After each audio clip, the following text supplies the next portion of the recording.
Welcome into another edition of The Current Report, our weekly roundup of what's happening in the world of digital media. I'm your host, Chris Brooklier. It's a Paramount-filled episode today, as we'll be talking with Paramount Advertising COO Steve Ellis, and later, we'll hear from President of Advertising John Halley. One of the big stars of Paramount's earnings report last week was its standout streaming numbers. Revenue growth for Paramount Plus increased a staggering 69% year over year, and the broadcaster's president and CEO, Bob Bakish, expects that Paramount Plus will be profitable in the US by next year. This comes weeks after the Super Bowl on CBS was the most watched telecast ever, and it was also the most streamed Super Bowl ever. Now, all of these results are big news as Paramount plunges into the future while undergoing a transformation, according to Bakish. So to get into it all, let's bring on Steve Ellis. All right, Steve, happy to have you here. How you doing? Good, Chris. How are you? I'm doing well. I was listening in on the earnings call for Paramount. It felt like, to me, streaming was one of the big parts of it and one of the key drivers in terms of what the future could be for Paramount. So do you feel like Paramount Plus could be possibly ahead of schedule in terms of, kind of the revenue chances and overall strategy for Paramount? I think we feel pretty good about, the momentum that we have, as you saw, in terms of subscriber additions, but also through the advertising lens. For a while, we've been going to market as an ad team in a unified way with video. Endpoints are not as important to our clients as audience and reach, and combining our broadcasts and cable and streaming audiences for our advertisers gives us, huge amounts of scale. It's the kind of scale and reach that our clients want. So from the ad perspective specifically, we go to market with a sort of bundle of digital assets that we call IQ, and we feel, we've done a pretty good job, and it's no secret the challenge on the linear side, but we've done a pretty good job, we feel, in making that transition to the ad-supported streaming. We were first to commit to it with ad-supported tiers in Paramount Plus, with the acquisition of Pluto, and we feel we have as much scale as any player in the market in terms of audience reach around premium content. And as I'm sure we'll talk about throughout this conversation, we believe there's an increasing opportunity in ad-supported streaming around premium video, long-form video, 30-second ads. And whilst, look, there's work to be done, there's always work to be done, we planted the flag a lot sooner than everyone else. Yeah, Paramount and CBS were really innovators in the streaming space all the way back to CBS All Access. And it's interesting, though, how do you balance sort of in between linear right now and streaming, and how do you, sort of mix both of those from an advertising perspective? Well, the first thing is, I would remind everyone what is obvious is that we are coming off of a very large merger of the Viacom and CBS teams. And here in the advertising business, we very meticulously planned that merger to create a unified video ad sales team. And a year or so ago, when John Halley took over as president of ad sales, we made that transformation into a single video team. And so the reason we did that was because we are trying, and I feel like now ensuring that we put our actual customers first. And so the answer to your question is, we ask our customers who they're trying to reach, and we package and orient our video advertising to their needs, depending on the audience they're trying to reach. And the beauty of having still, as you also probably saw from last week, an incredibly successful broadcast slate of programming, whether you're talking about the sports successes or just the programming successes from a week ago, 16 of the top 16 shows in broadcasting. And then you combine it with the reach that the Pluto and Paramount Plus ad-supported tiers have. Our clients have choice. And depending on the audience they want to reach, it can be a focus that leans into more than one or the other, or it can be a spread across them all. And that's the transition that's occurring and that we've been managing with this IQ product, which is, well on its way to being a significant portion of our ad revenue. Wow. Obviously, we're just coming out of the Super Bowl, right? We've got March Madness on the horizon. Does it feel like to you that in terms of streaming wise, that live sports are a bigger differentiator in terms of getting people to subscribe to these services? I think so. I think that sports is just America's greatest thing. It's just an incredible thing. The NFL has done such an incredible job with its product. March Madness is a terrific product. The entertainment, the drama is fantastic. And I would remind people that for all the talk that we've heard over the last few years and the understandable success of platforms, social platforms with the scale they have, getting 100 million people to spend 4 or 5 hours watching the same thing, or the millions and millions of people who watch sports in general, or the millions of people who watch some of our best franchises in broadcast and streaming is hard to do and is a significantly competitive reach and engagement vehicle compared to a 6-inch screen and scrolling past with your thumb on a 2-second video. So it's still very impactful, and sports is a major part of that, and it's driving a lot of our increasing creative success. We launched a sort of creator studio around sports a few months back, and it's been wildly successful because ideas and reach and sports are a very powerful combination. So we see it without question as a very important part of our business, and we're seeing the success leading with sports in many cases.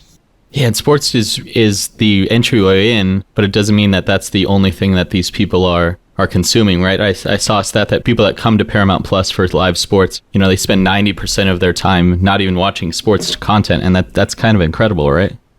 Yeah, I think that's exactly right. When you go into any kind of sort of customer acquisition business, which is what streaming is, you're always looking for ways to acquire users and then maintain and optimize those users when they come into your service, whatever service you're providing. There are many different businesses across the spectrum that do the same sort of thing and try and do it well from a product perspective. But in content, it's particularly useful to have things that attract attention, and then it's beholden upon you to maintain that engagement. And it's a constant challenge for everyone.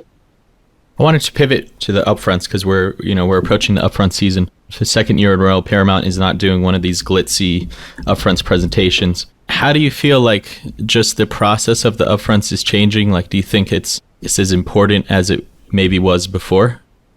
It's still very important. And we feel very, very good about the change we made, because the upfront is so much more a strategic conversation with our most important partners and clients. And in a world that's, a little more complicated than it used to be, our approach to the upfront with dinners is much more intimate, and we feel much more intelligent. And those are the sort of two words we try and drive in all of our trade marketing efforts, which is intimacy and intelligence. Like, we want to be able to share true intel with our clients around new ideas, new developments, new content. And we want it to be intimate enough so people can really listen and think. And these dinners were very well received last year. We did them, and we intend to stick with that plan. We're very happy with how it works and the outcome it helps us drive. I saw Paramount was placing sort of a special priority on small businesses and trying to get small businesses to come into streaming. Is streaming sort of the perfect fit for that because there's so much ability for maybe a smaller business to get into streaming as opposed to through linear, let's say on a live sport? Yeah. Well, look, let me give you some real info on that one. The first thing to remember is how much the business has changed just in the last 3 years here as we constructed post the merger a single streaming go-to-market strategy behind what we call IQ, which is a business-to-business methodology for buying across all of our ad-supported streaming with suitable reach and frequency controls. We have inventory, and we have a lot of it. So that's the first thing. Second of all, through programmatic purchase, we're now serving thousands of advertisers, which was not the case in traditional broadcast and cable businesses for years, obviously. So we've already expanded the aperture to the number of advertisers we serve through the programmatic lens. The SMB space in premium video, we believe, is still a space that is underserved. Underserved from a product perspective, underserved from an awareness perspective, and underserved from a performance perspective. And although those SMBs have been very, very active on social platforms, where, to the great credit of the platforms, it's very easy to buy and very simple to execute and to do relatively small amounts of spend, we are serving already similar customers through the programmatic lens. We want and will build a product that's much, much more effective and easy to use than the current versions we think that are out there. And we believe that this space, premium video, is the one space left in media with scale that SMBs have not really had an optimized experience for. And we believe there is an excellent opportunity in expanding the number of advertisers we work with. And it's streaming and ad-supported streaming in that scale that allows us to even investigate that opportunity. So it's very important. Awesome. Yeah, it'll be really cool to see where that goes in the future. The last thing I want to hit on with you was you guys crushed the Super Bowl, right? You could name a million stats about how it went well. When you get the next Super Bowl, is there anything that you're thinking in terms of stuff that you want to do that's innovative, or what do you want to build on success-wise? Well, the most important thing, as you know, is that the Philadelphia Eagles make the Super Bowl the next time there is a Super Bowl, Chris. That's the number one criteria we're looking for, because obviously America knows that Philadelphia Eagles fans provide an important cultural touchstone for the country, and their sophisticated appreciation of that excellent franchise is a poetic justice within the American conversation. But that aside, we did a bunch of things, as you know, with Nickelodeon that were very successful. And I would say that the single greatest thing we think we can do and continue to do with our partners in all sports is be more creative, supporting around the road to, during, post, on the way we add more, I would say, creative and experiential aspects to anything sporting we do. That to me would be areas we can expand on. But it's also my belief that sports will continue to be just a massive audience driver for anyone fortunate enough to have rights to great sporting events like we do. We might have to edit out the Eagles part, as a suffering Cowboys fan myself, but we'll let you know. I'll let you know when the episode comes out. Dub in the Dallas Cowboys when I say Philadelphia Eagles. That's what you're going to say. All right, Steve. It was a pleasure talking with you. Have a good one. Good to talk to you, man. Thanks. Next, here's our roundup of what's making news across the internet. In what's primed to be a watershed moment for streaming revenue is projected to pass pay TV revenue in the US for the first time ever later this year. All these projections come from research from Ampere Analysis, who note that ad revenue from streamers is a key driver to that toppling. $9 billion is projected to come from streaming advertising revenue, more than half of the total estimated $17.3 billion. And Amazon's entry into the streaming ad game plays a crucial role here, providing more scale and chances for brands to advertise. And finally, we're capping off this episode with one last thing. I recently wrote about how new ad formats are emerging as a bigger part of the streaming world, and for the marketplace to truly unlock its full potential, there needs to be more done than copy-pasting the same 30-second ad onto streaming. Paramount's president of advertising, John Halley, captured the sentiment at the Forward 24 TV's Tipping Point event hosted by the Trade Desk in New York last week. We're in the middle of a incredible transformation in terms of the way that people read different advertising formats. Look, the early days of digital video was just TV transported with, better targeting. It's still kind of viewed as a top of the funnel product. Connected TV is not that, right? Connected TV does not look like its linear predecessor. It is a full funnel product that can deliver both targeting and attribution and optimization. And that's it for this edition of The Current Report. For a deeper dive on all these stories plus more, check out thecurrent.com. And of course, please like and subscribe on YouTube, plus leave us a review on Spotify, Apple, or wherever you listen. And if you want to hear more from The Current, listen to The Current Podcast, where we interview some of marketing's biggest leaders about their keystone career moments and where the industry is going next. We'll see you next week.